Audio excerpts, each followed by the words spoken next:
Hello, আসসালামু আলাইকুম। আপনাদের কাছে আরেকটা নতুন ব্লগ নিয়ে আসলাম।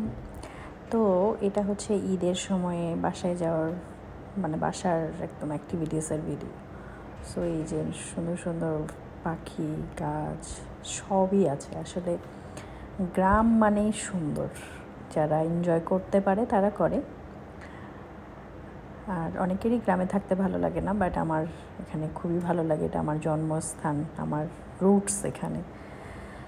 সো এই জন্যেই আজকে একটু সবুজের কিছু আপনাদেরকে ছবি দেখাই। যে কাদা গ্রামের মধ্যে এরকমই হয়। সো এটা একটা প্লেস যেখানে আমার বাবা সব ধরনের সবজি করে। এই একটা জমি শুধু এমনিই রেখে দিয়েছে, সব কিছু সে করবে, লাইক সে সব অর্গানিক খাওয়া দাওয়া করার জন্যে সব এখানে রাখা। সো এটা হচ্ছে আমাদেরই গাছ, এটা হচ্ছে আমাদের গাছেরই কাঁঠাল। সো এই গাছটা দেখাচ্ছে কারণ এই একটা গাছের কাঁঠালই আমি খাই। এই কাঁঠালটা খুব মিষ্টি হয়, আঁশগুলো খুব ছোট ছোট হয়, এই জন্য। সো এটা অনেক বড় একটা পুকুর। সো এই যে গাছগুলো দেখতে পাচ্ছেন, এগুলো আমার গাছ, আমার নিজের হাতে লাগানো গাছ। সো আমার সবুজ দেখতে খুব ভালো লাগে, গ্রামে থাকতে ভালো লাগে। সো সেই জন্যেই আমি গ্রামের কিছু ছোট ছোট ক্লিপস নিয়েছি। সো এটা হচ্ছে আমার প্রাইমারি স্কুল, যেখানে আমি পড়েছি। আমার 5-6 বছর এখানে কেটেছে। আগেই যে পুরাতন বিল্ডিংটা, এখানে আমাদের ক্লাস হতো।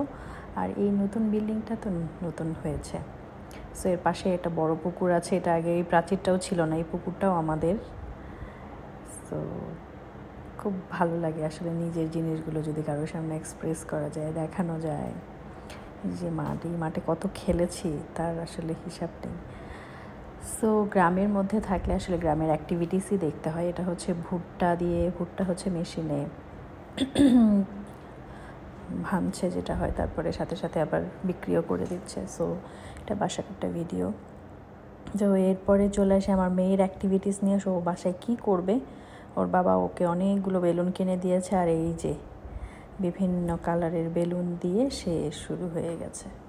এটা প্রায় প্রতিদিনই করেছে, 2 বাবা মেয়ে মিলে। সো এটাতে সে খুব মজা পাচ্ছিল। আসলে ওর নানি বাড়ি দাদি বাড়ি দুটাই খুব ভালো লাগে। সো আসলে আর কিছু বলার নেই।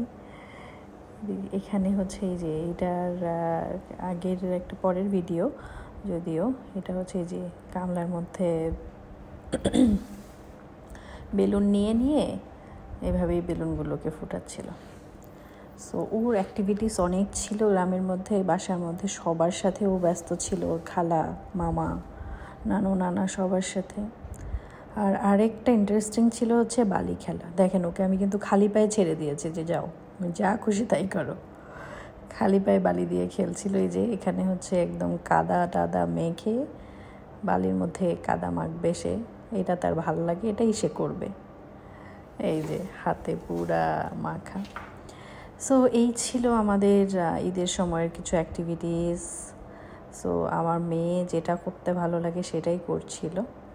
আমারও খুব ভালো লাগছিল যে ও অ্যাটলিস্ট ও ছোটোবেলাটা মিস করবে, বা ছোটোবেলাটা একটু স্মরণীয় রাখা, বিল্ডিংয়ের মতো জায়গায় না রেখে গ্রামের মধ্যে বড় করা। সো এখানে তো বেশি দিন থাকতে পারে না, যে কদিন থাকে সে কদিন ও খুব এনজয় করে। সো সবাই ভালো থাকবেন, থ্যাংক ইউ।